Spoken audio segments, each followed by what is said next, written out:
عشت بينكم مثل أخت لكم، أحل لكم مشاكلكم وأدور راحتكم، لكن ما توقعت أن في يوم من الأيام تكون لي قصة مثلكم. الدار هذه دار أمان للنساء.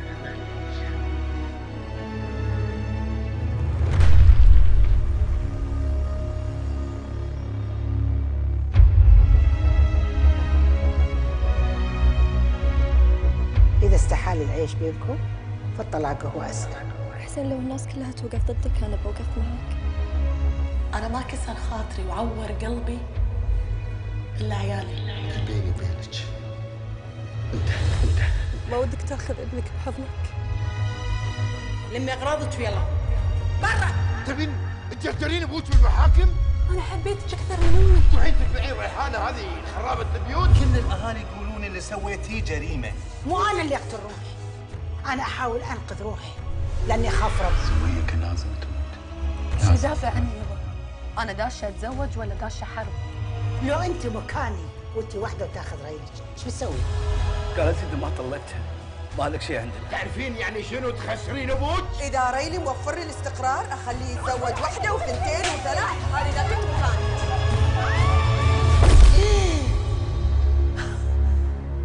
بسم الله الرحمن.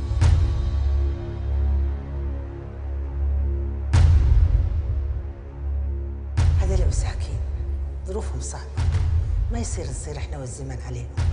غلطت مرة مرتين مرتها بالتعدي وبتفهم. أي مكان دامني وياك بصير حلو. ولا فندق 5 نجوم صح؟ انت تدرين كل يوم تقولي لي كذي؟ انا اصير شاب اوقف. أنا أحبش أموت فيك. عشان لما يكبر يعرف ليش أمه حاربت الدنيا كلها علشان يطلع له اسم ثلاثي. أروح أمشي طريق غلط ولا أعف نفسي واستر على نفسي وأتزوج؟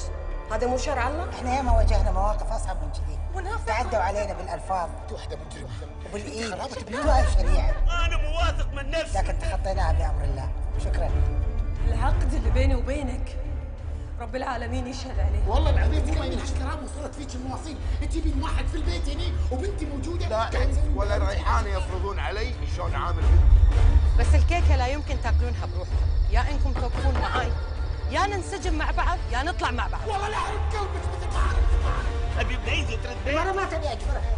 هو ليش تودينا مركب؟ ريحانة ما يصير كذي. أنا ودي أموت أصلا. كب ولا كلمه. غيرة وشك مطمن عليك. تثبت الزوجيه بينهما.